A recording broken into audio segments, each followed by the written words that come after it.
Oh, jeez. This break's been so long. It's been a But real long break. we're on break, but we are back. Hello, everyone. Welcome back to another episode of Formula Yap. I'm Albert. And I'm Kevin. And this week, we discuss, well, pretty much everything that's happened in this little mini break. When I say everything, it's just really a preview of the U.S. Grand Prix in Austin this upcoming week. Not a lot's happened, pretty much, since the big news broke after Singapore that, Daniel Ricciardo would be dropped, with Liam Lawson taking his seat from the U.S. Grand Prix onwards. So that was going to be exciting to see Liam Lawson get into that seat, make his second debut, I suppose. But we're not here to talk about Liam Lawson and racing bulls. Not today. No, that's not where we're starting off. We're actually starting off with a bunch of new liveries, and a bunch of teams are bringing liveries and upgrades to this race. One of them being Haas, who have just announced a new partnership with the motorsport arm of Toyota Gazoo Racing. It's a multi-year partnership, and with that announcement, of course, we see Toyota back in Formula One for the first time since the 2000s, and the livery that they've got is pretty special. Not Toyota related; it is U.S. related. So, I don't know. I mean, what do we think of the livery? And I guess just the bigger news of Haas and Toyota partnering up again. Not So again. I'm loving how much fun they're having with the livery. I think it could be a little more Star Spangled Banner. I think it could be a little more America, especially seeing as Haas is the American team. And with Logan Sargent out, Haas is the only connection that the United States has to Formula One. So I think they could have gone a little more, but I know that most teams shy away from it just because to add paint means you're adding a very, very, very slight increase in your weight, which I don't think is all that true, but still, that's why they don't. That's why we've seen a lot of cars with a lot of black recently. It's because of the paint, just so you know. Um, but yeah, so I think it's fun. I think it could be more, but still, I'll take what I can get. Now with Logan Sargent out, I have to root for Haas. I mean, I'm a Haas fan anyway, but still, you know what I mean. And how do I feel about their partnership with Gazoo Racing? I'm a big fan of Toyota Gazoo Racing, and Toyota was in Formula One. I think around the time of '08 or earlier, right? If I'm not mistaken. Mm-hmm. And then they left the sport, and now we are where we are now. But my introduction to the Toyota Gazoo Racing is twofold. First, for everyone who's listening, prior to Ferrari's return to the endurance race known as Le Mans, Toyota has won every single race. I think the last time they didn't win the Le Mans race was, I think, a decade ago. Yeah, I think it's been over a decade prior to 2022 that they don't win, and it really is impressive. Uh, so let me just verify that really quick. But yeah, so they are dominating in the world of sports. So yeah, they won 5 years in a row from 2018 to 2022. Fun fact again, Fernando Alonso won with them at one point. And so they are a very, very strong racing team. They're a really strong racing organization, and they have a lot to offer to Haas in terms of a talent pool, experience, resources, engineers. And another fun thing why I like Toyota GR is their commercial aspect. They have the Toyota, the Yaris GR, which is something that I'm on the look for. But I think that's really cool. The Toyota Yaris GR is a car I'm gonna get, and that's another introduction I have to Gazoo racing. And yeah, I'm really excited. I think this is gonna be a real game changer for Haas. Yeah, the partnership is very interesting. Obviously, this isn't a name, like a badging thing like Alfa Romeo Sauber was, but it also isn't like a Haas is going to take over, or Toyota isn't going to take over Haas like Audi is with the Sauber team. It's more it's a technical partnership where TGR is offering their engineering resources in Cologne, development work and all that stuff over the next couple years. Of course, Haas has the way their team is set is very unique, right? They have that partnership with Ferrari where they're using pretty much any and all components legally allowed under the regulations, right? And then they're manufacturing the parts, the parts being manufactured by Dallara, who are the manufacturers of the junior Formula cars, Formula 2 and Formula 3, and I believe F4 as well. So the Haas is a true American. It's the true American team in that they outsource everything. That's hilarious. To overseas, yes, you're outsourcing to the You're outsourcing your manufacturing to the Italians. You're stealing as many parts as you can from the Italians and Ferrari with the engine, gearbox, and whatnot. And now you relying on the Japanese to provide more technical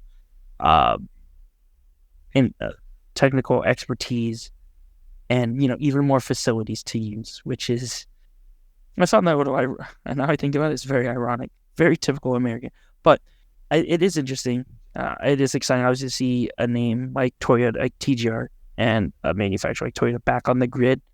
Yeah, it's really exciting. Continuing the trend of manufacturers getting involved in Formula One, many different ways, right? You have Red Bull Ford with Red Bull with powertrains with the Ford badge on it, Audi fully taking over Sauber.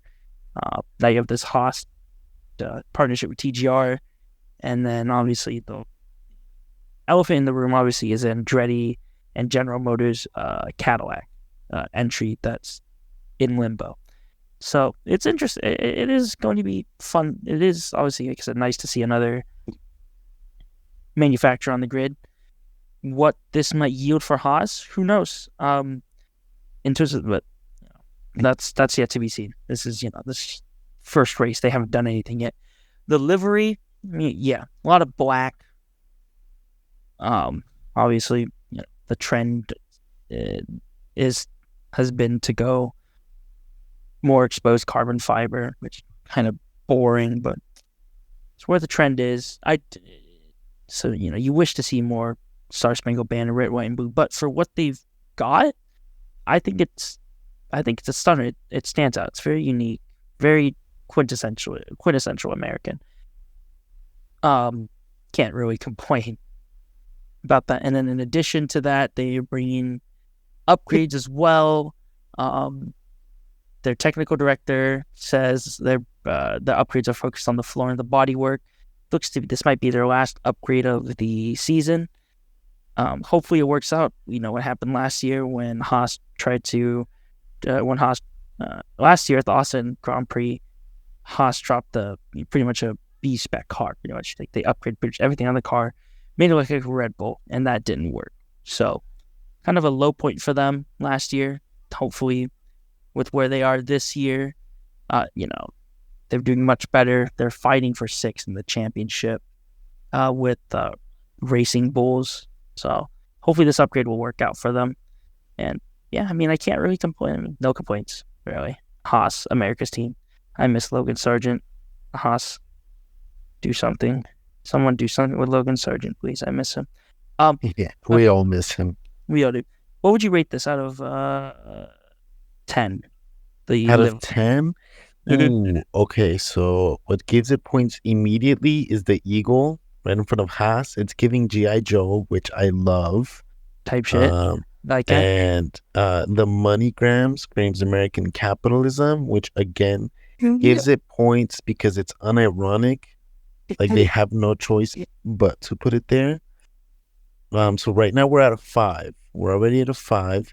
Valid. Um, the Chipotle uh also gives it a point because you know we Americans love ethnic food that is totally unauthentic and just makes us feel better about ourselves. And that moves it up to a 6. And I'm just a big fan of House in general. That puts it at a 7. Oh, these blue accents here on the front wing. That Hmm. is what Oh, moves it up to a 7. So this is a solid 7 out of 10. that's fine. You know what? You're a capitalist show. That's what What Americans what do are. you I get? give Oh this. oh yeah yeah yeah. I'm giving this a 10, 11 out of 10, just because America, Interesting. Americans can't do math. I think You it. know, I Yeah, think that is the done. only right answer. It is a 10 out of 10 Also, you because can't forget. America. Exactly. Also, you can't forget on the. I mean, you have all the your typical American companies like MoneyGram, Chipotle, Macari. You know, kind of a middle class American staple. Working class, I should say. And then I believe on the rear wheel, I mean, you can't see in the picture I'm sharing. And then obviously, if you're listening, you can't see. This is in a video podcast. The rear wing, the back of the rear wing, uh, that's where that's going to be where the TGR logo is going to be, Toyota Guzzi Racing. Oh, that's Obviously, perfect. Americans don't love driving fucking foreign cars because that, especially Toyotas, because that's all they can fucking afford, and those things are fucking tanks, right? Hey, but Toyotas are the best. Don't hate on Toyota. I'm not hating on Toyota. I'm just letting people know. It's like, why is it this American scene? Why is there a Japanese car manufacturer? Well, it's because Toyota makes cars that are better than every American car company ever. So X. 11 out of 10. Like, this is the quintessential American car. I'm hoping they score points, but we will get to that later. So Next let me get up, this straight. The GR yeah, partnership is effective immediately or starting 2025? correct, effective immediately. I Oh, have fun. wow. So they are already offering input.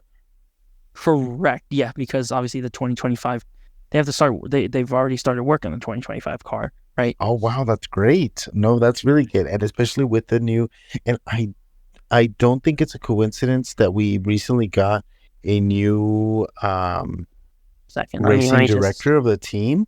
yeah. And so I'm pretty sure he tapped into his network. And I'm Mm-hmm. sure he he was instrumental in bringing this partnership. Um, Yeah, and so I think it's really interesting and I'm really excited about it. yeah, yeah. You know, I was just double checking to make sure I had the notes correct, and yeah, it looks like, yeah, the press release from TGR says announced today they have included a basic agreement on entering a technical partnership. So yeah, it looks like it is effective pretty much immediately. So That's good awesome. on Haas.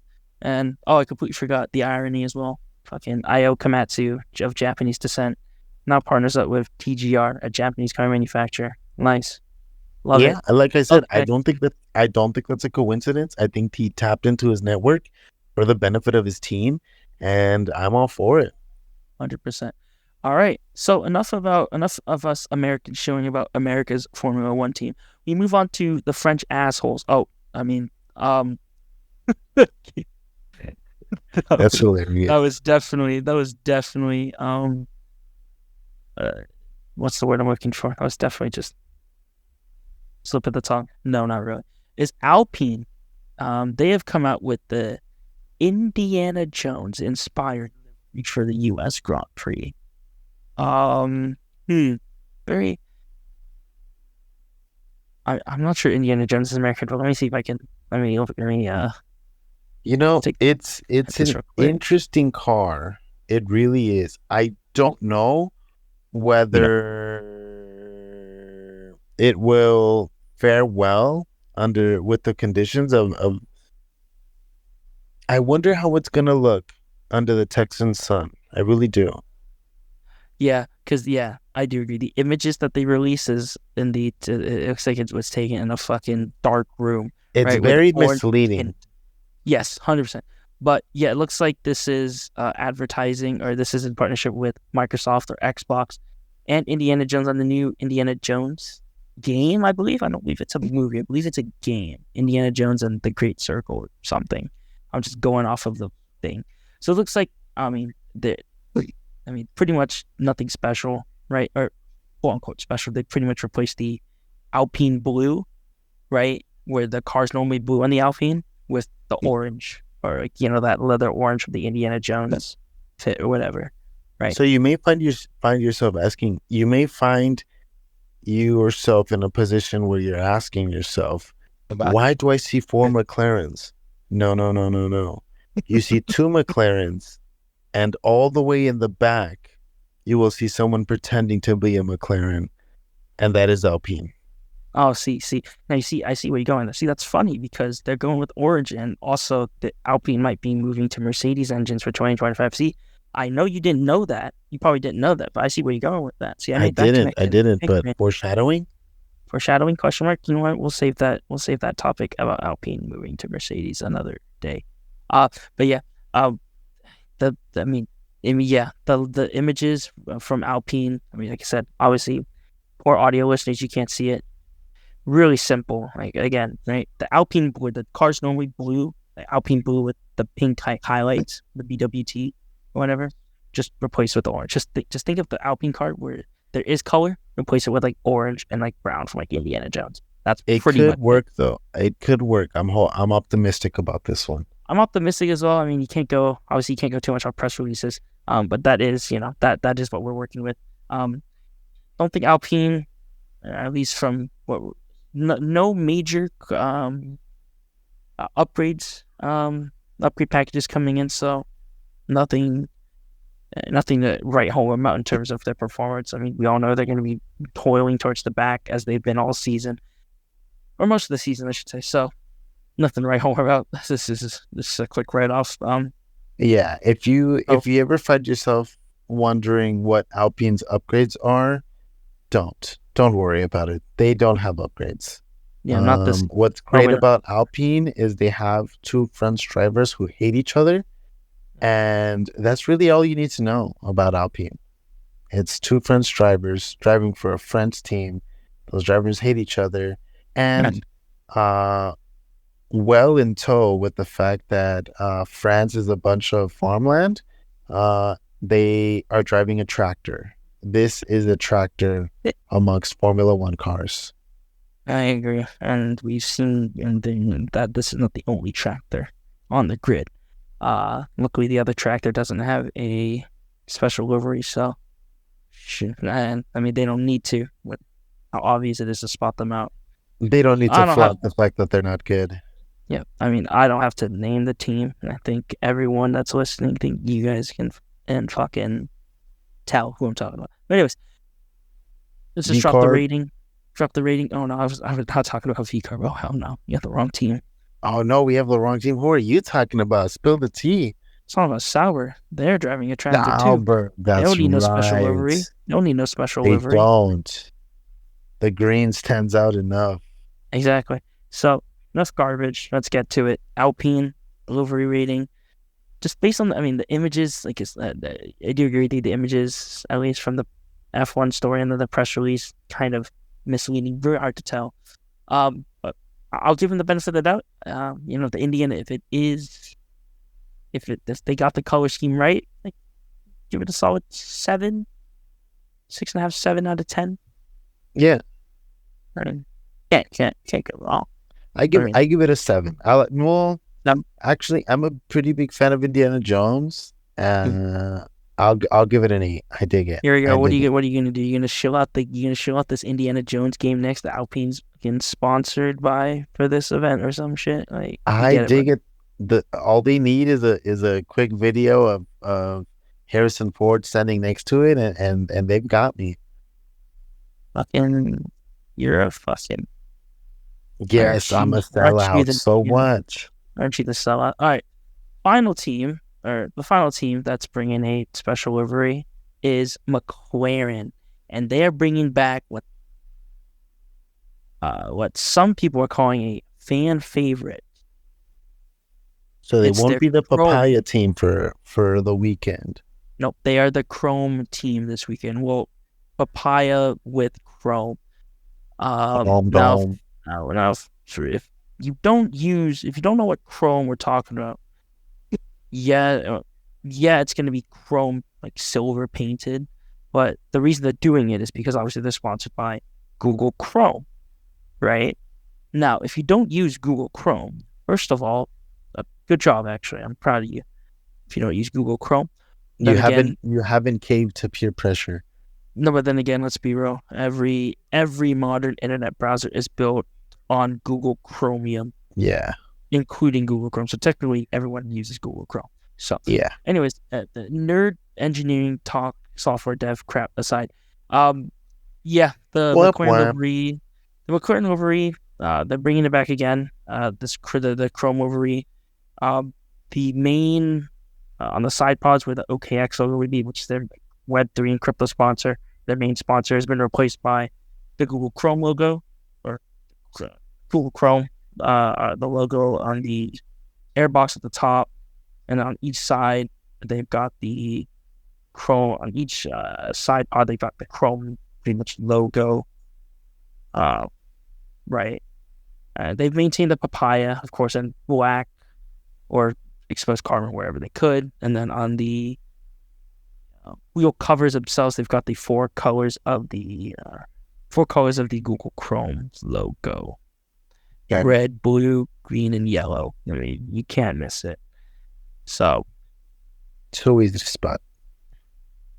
it looks like, I mean, this stands out. This is amazing, right? I when I came out last year, I was a little confused as well at first, So and I thought when they were going with the Chrome livery, I thought they were gonna embrace the four different colors of the Google Chrome logo and not go for the Chrome instead. But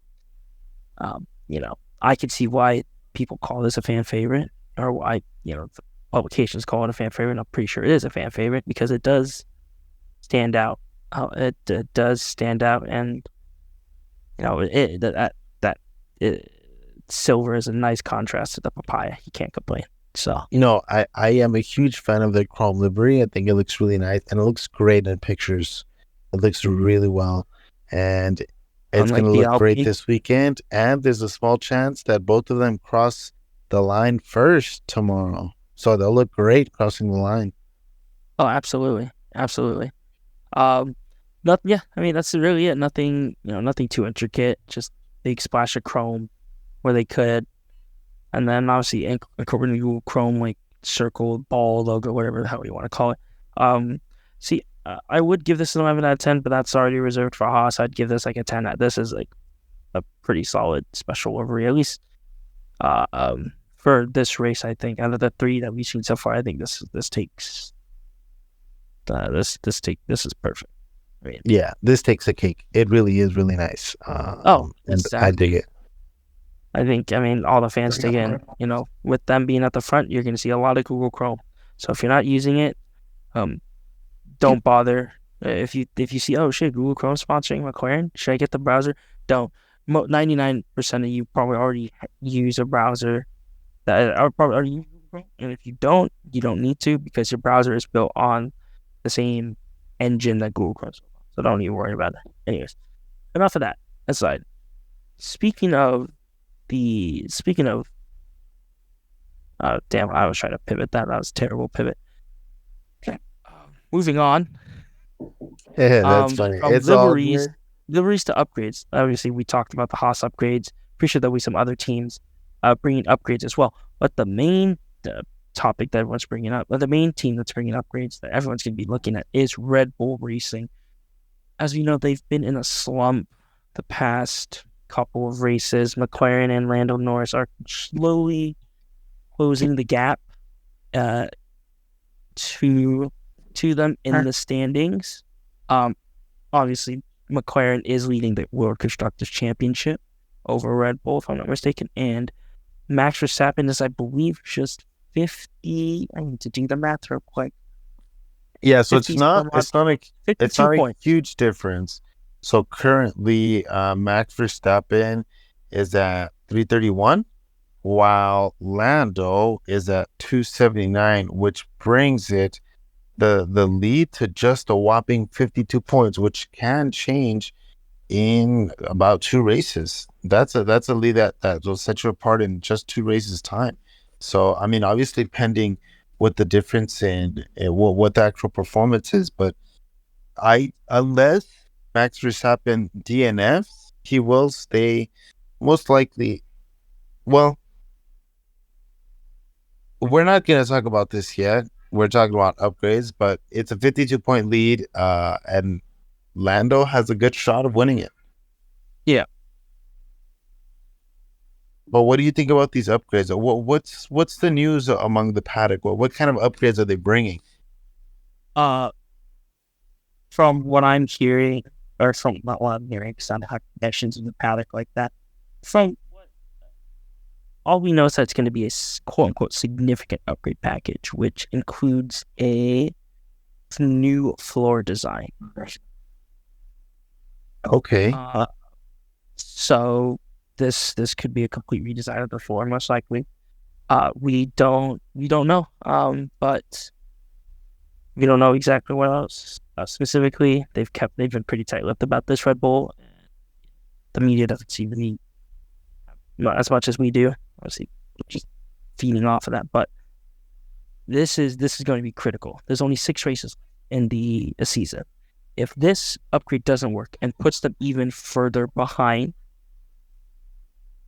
then McLaren needs to absolutely pounce on this chance. Yeah, and just for everyone to understand, well, what's so critical about these upgrades? So, a while back, it came out that even though Red Bull has been performing really well, their car has been performing all that well as the data suggested, or as well as their performance results suggested. So yes, Max Verstappen was winning race after race in that car, but it was a reflection of his driving ability and not a reflection of the actual performance of the car. And it just so happened that where the car failed was where Max Verstappen uh the car failed in tune with Max's failures, meaning that wherever the car failed, Max Verstappen didn't need it to perform in those areas,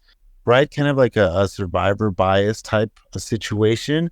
And as a result, Checo felt the weight of those failures, and we saw it in his performance. So this car hasn't been properly upgraded. Again, I'm citing survivor's bias. It hasn't been properly upgraded in about 2 years. And so now these results are aiming to fix issues that they didn't even know they had for the past 2 years, 2 to 3 years. And so that's what's critical and so important about these upgrades is, are they able to figure out and make up for years of oversight? Oh, I mean, it's gonna be interesting to see. We'll see. I mean, we'll see how when we find out where these upgrades go, and that's gonna be the race this weekend.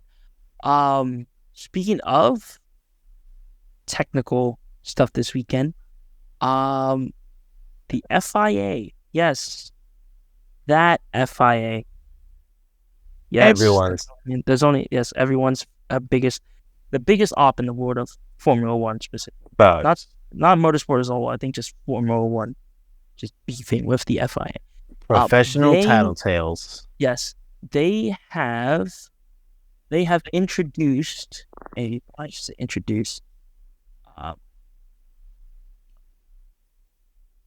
They are introducing a new procedure. They're changing the procedure to check on certain characteristics of the car from the U.S. Grand Prix onwards. This is because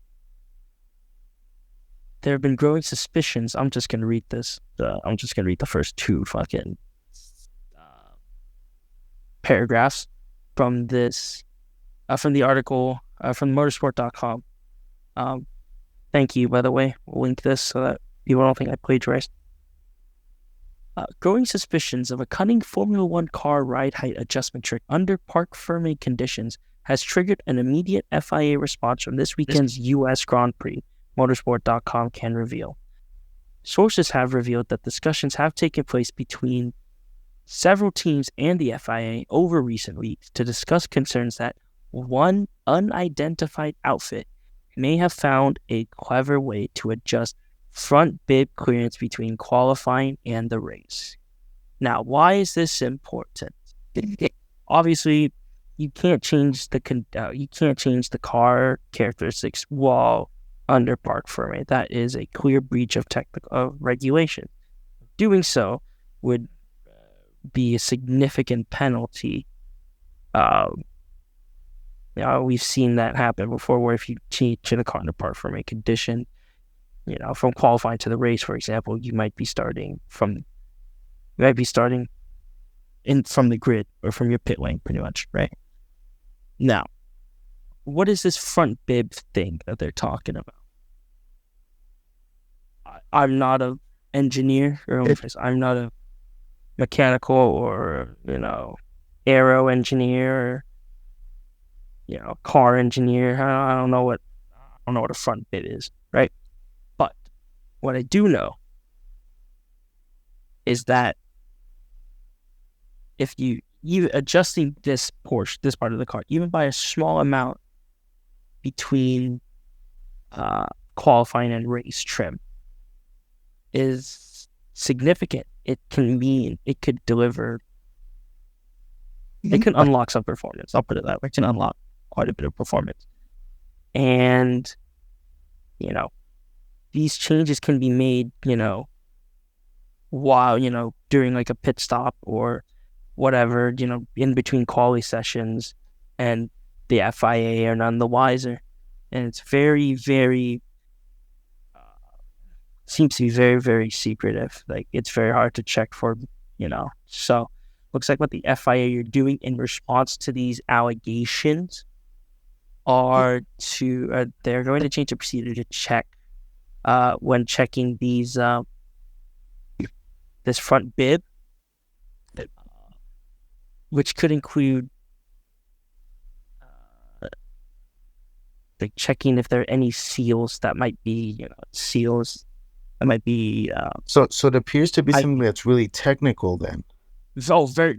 Technical beyond both of our understandings, Kevin. Because it goes on I wonder really what their goal with this is. Who knows? I mean, we don't even know the team. No one wants to name the team. No one wants to name the team that's being accused. The FIA has said, however, that's the FIA has come out and said that no conclusive evidence of this trick being used by anyone in F1 at this time, but because of the suspicion, they are changing the procedures to check this front bib thing effective from this. So interesting to see. I mean, nothing might come of it, obviously. But if something does come out of it, it will be very interesting to see who is implicated in it. Common sense would lead you to believe that it would be a championship contender, right? In either McLaren or Red Bull.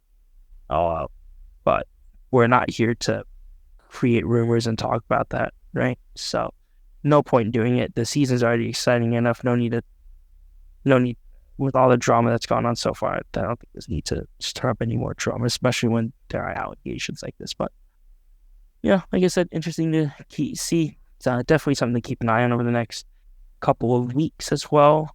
Keep an eye on the teams. If a team falls, we'll definitely keep an eye on it. Exactly. It's interesting. So, and we'll report back to you, our fellow listeners. Yes, yappers. All right. So we're gonna get predictions here. So this week is a sprint weekend. So yay. What do you think about sprint weekends? Do you like sprint weekends? I want to shoot I'd rather take a fist and shove it up my ass than watch a sprint. Really? You don't like the double race? I kind of dig it. Biggest, It makes sense. It makes sense on an American soil. it's just me. I'm not the biggest fan of it, but it does add for some intrigue. It does add for some intrigue. It is just tough. I guess for me, it'd be a little bit more exciting if they changed up the format a little. They want something like in if they did like in Formula 2, right? For the sprint race, the top like 8 drivers go reverse grid, right? So, like for example, 20 seconds from whatever the last base is in Formula 2 up to 8 is normal, right? But then if you're in the top 8, your grid positions are reversed. So if you qualified pole for the sprint, you actually start in 8, right? And if you qualify 8, you start in from pole, right, for the sprint. That having not partial reverse grid or reverse grid would be very interesting just to see what teams could do, what teams can do, see how they run on shorter pace, not full race pace, but obviously not single lap quality, right? It would be interesting.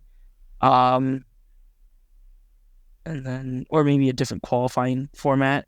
Again, I'm referring to Formula E here. They had like a duels, for like a duels thing for the sprint, where it's like, okay, how it works in Formula E was pretty much they'd be split up. The grid would be split up into 2 groups of 2, right? There'd be a shootout, right? Top 4 or 5. I think it was top 4 from each group, and Formula E made it to the single lap shootout, right? And then from there it would just be a shootout to see who would qualify where, pretty much. So incorporate something like that, or take IndyCar qualifying, and then work that into the sprint race. That I don't really hate it. I mean, I might have been exaggerating when I said I'd rather have my own fist up my ass than watch a sprint race. But they could definitely just spice things up a bit. I mean, the sprint race, I think that they brought in the sprint race for entertainment purposes. So why not spice it up a little bit, make it more entertaining for the fans? Reverse grid, or a different qualifying format, right? But that's just my 2 cents on it. Yeah, no, I think there's definitely a lot more potential to be explored with the sprint weekend, but still, I mean, I'm not going to complain about a few more races. It definitely messes with the point system, and it really just, I don't consider sprint races to be real races, but it's just nice to see the drivers go head to head with each other more than once in a single weekend. Yes, exactly. You get it. And speaking of sprint race weekend, where are we this Friday, Saturday, and Sunday? Where are we? We're in Austin. Austin. Austin, Texas. I mean, time, luckily, finally, a U.S. race. So us Americans still got to be up at like 3 a.m. So if you're listening to this and you're not American, tough shit. Yeah, So, I'll definitely be watching. That's a fucking given. And who do you got? I see you have some predictions written down. Tell me about them. Predictions. So for the sprint race, I'm taking Norris on pole. And then and then for the podium, the top 3, I'm taking Piastri, Norris, and Sainz. Clearly off of vibes, because I have not watched any racing in a month. I don't know what the hell's going on. I'm just going off of vibes here, right? And then for the main Grand Prix, I also have Norris on pole. I think he's going to be locked. And like I said, 52 points separates Lando Norris from Max Verstappen. 6 races with 6 races to go. He's going to be trying his damnness, and that McLaren that McLaren has been the fastest car so far through the second half of the season. I don't see that changing anytime soon, right? Unless somehow this new front bib regulation thing shits the bed, and they're said no need to speculate. And then for the podium, I have Norris winning, Piastri second, and Charles Leclerc third. Okay, that's solid. So why the swap for the Ferraris? It's Leclerc. Like, it's all vibes. I really have nothing to go off here. It's got vibes. If there's one conclusion you can take away from this, though, is that from my predictions for the sprint and the main race is that the Red Bull upgrades will not work. So you can see Max is not even on the podium. I mean, we've seen Max drive the hell out of his car this year. If he's not on the podium, then this car, that RB20, is absolutely cooked.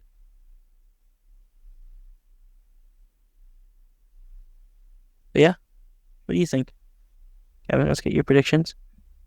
So what do I think? Okay, so here is a bit of a background on this incredible circuit, which I think it's a really nice circuit, and I think it lends itself to a lot of excellent racing. So it's nearly the race will be nearly 200 miles long. It's 56 laps. With the lap record currently being held by Charles Leclerc, 136 in 219. There's 2 DRS zones and a speed trap, and it's a total of whopping 20 turns. That 2 nice straights and a few chicanes, a hairpin turn. It's a really nice track that looks like it's a lot of fun to drive, and there will be a lot of racing, and those corners are going to be crucial. Those DRS zones and those 2 long straights are going to be crucial to for overtakes, and those turns are also going to be really tricky. We have a lot of drivers, and as you'll notice throughout the past few years, that those turns are really where a driver makes it or breaks it, and if they're not able to defend properly, they'll get eaten up in those turns. And who do I know that's really good at defending in these turns and managing his way through it? It's none other than Mr. Max Verstappen. I think he's really good at it, and I know that he's not the fan favorite right now, but I think Max Verstappen can win the race. I don't think he'll win the sprint race, but I think he can win the pole. And I think right behind him is going to be I think it's going to be Lando Norris because of the experience he has. I think Oscar Piastri has the potential to win this race, which is why he's going to take pole. And this is all for this is for the main race. I'll go to sprint in a second, but I want to do the main race. It's going to be Oscar Piastri on pole. It's going to be Max Verstappen winning the race with Norris right behind him. And I think Leclerc takes third. That's for the main race. And now for the sprint race, which is beforehand, I think we're going to see Charles Leclerc take the pole position, but I think the sprint race is going to be won by Oscar Piastri, as much as I hate to admit it, and I hate that those words just came out of my mouth. I think Oscar Piastri is going to win the sprint race, Norris behind him, and Leclerc in third. Those are my predictions. It's a beautiful track. It's going to be a lot of fun, and the weather's going to lend itself to really nice images. Oh, yeah. For sure. And we'll be excited. It's going to be 56 laps of high-intensity driving, 56 laps of just petrol in the air, and I'm really looking forward to it. I think we all are. Oh, nice yawn. That's a good way to end it right there. That's a perfect sign. Yes, perfect. Thank you all very much for listening to this episode.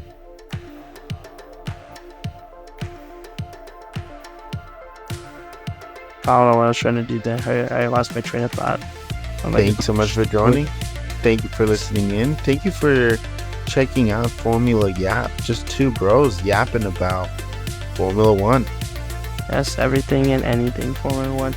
We'll see you guys all next week because we are in a triple header. Next week is Mexico City. So, and the T there is Checo Perez is. Hey. We'll save it for next week. I guess you guys will have to tune in to get the special tea. All right, everyone. Take care. Bye. Bye.